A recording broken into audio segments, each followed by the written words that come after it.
வணக்கம் நண்பர்களே. தமிழக அரசியலில் அவ்வப்போது எடுத்து வைக்கப்படுகின்ற சில அர்த்தமில்லாத கேள்விகளுக்கும் நாம் பதிலளிக்க வேண்டியதாக இருக்கிறது. என்ன கேள்வி? புரட்சித் தலைவர் தன்னுடைய கட்சியின் ஆட்சியின் கொள்கையாக அண்ணாயிசம் என்று கூறியது சிலருக்கு நகைப்பாக தெரிந்திருக்கிறது. அவர் கடைசி வரையில் அண்ணாயிசம் என்றால் என்னவென்றே கூறவில்லை என்று கூறிக்கொண்டிருக்கிறார்கள். சரி, அண்ணாயிசம்னா என்ன? சின்ன ஒரு கேள்விதான் இது. பேரறிஞர் அண்ணா அவர்களுடைய ஆட்சி காலங்கள் மிகவும் குறுகியது. அவர் தான் நினைத்ததை சாதிக்க முடியாமலேயே இந்த மண்ணுலகை விட்டு மறைந்து விட்டார். அண்ணாவின் இதயக்கணி என்று அண்ணாவினால் அழைக்கப்பட்ட புரட்சித் தலைவர் அவர்கள் அண்ணா எதையெல்லாம் விரும்பினாரோ அதையெல்லாம் சாதித்து காட்டினார். அதற்கும் ஒரு படி மேலாக சாதித்து காட்டினார். அது புரட்சித் தலைவர் செய்த திட்டங்களை கூர்ந்து கவனித்தாலே நமக்கு தெரியும். சும்மா எதுக்கெடுத்தாலும் எம்ஜிஆர் திட்டணும், எதுக்கெடுத்தாலும் எம்ஜிஆர் பத்தி ஏதாவது பேசணும் போதுக்காக புரட்சி தலைவரை குறை சொல்லிக்கிட்டு இருக்கிறவங்க சொல்லிக்கிட்டு தான் இருப்பாங்க. தவிர அவர்களால் வேறு எந்த ஒரு உருப்படியான விடயத்தையுமே செய்ய முடியாதுங்கிறது தான் உண்மை. வெறுமனே புரட்சி தலைவர் பேரறிஞர் அண்ணாவுடைய குறிக்கோளை மட்டுமே நிறைவேற்றினார் என்றெல்லாம் கூறிவிட முடியாது.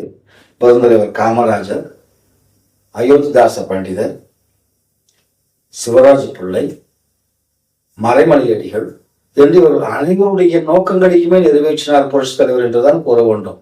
மதிய உணவு திட்டத்தின் மூலமாக அதிகமாக பள்ளிகளை திறந்ததன் மூலமாக, பரம்பரை கர்ணம் வணிகத்தை ஒழித்ததன் மூலமாக, குடிசை வீடுகளுக்கு மின்விளக்குகளை கொண்டு வந்ததன் மூலமாக, இன்னும் அடுக்கிக் கொண்டே போகலாம். என்ன செய்தார் புரட்சித் தலைவர் என்று கேட்பவர்களுக்கு அடுக்கிக் கொண்டே போகலாம். தமிழறிஞரின் பிள்ளைகளுக்கு மருத்துவ இடஒதுக்கீடு கொடுத்ததன் மூலமாக இப்படி பல சாதனைகளை சொல்லிக்கொண்டே போகலாம். புரட்சித் தலைவரின் அண்ணாயிசம் என்றால் என்னவென்று கேட்பவர்களுக்கான பதில் இது. புரட்சித் தலைவரின் ஆட்சி காலத்தில் முதல் நாளிலிருந்து கடைசி நாள் வரையில் நீங்கள் எடுத்துக்கொண்டால் அவர் செய்த சாதனைகள் அனைத்துமே அண்ணாயிசம் தான்.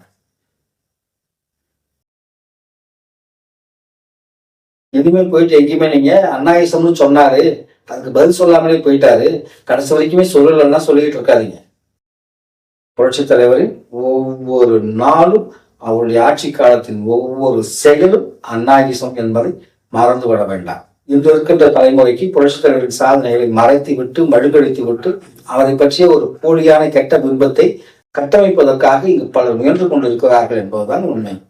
ஆயினும் 1000 கைகள் மறைத்து நின்றாலும் ஆதவன் மறைவதில்லை என்பது போல எத்தனை பேர் புரட்சித் தலைவரை பற்றி பேசினாலும் அவருடைய புகழ் என்று மறைவதே இல்லை.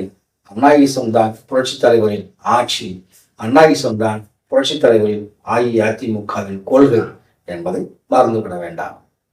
நன்றி, வணக்கம்.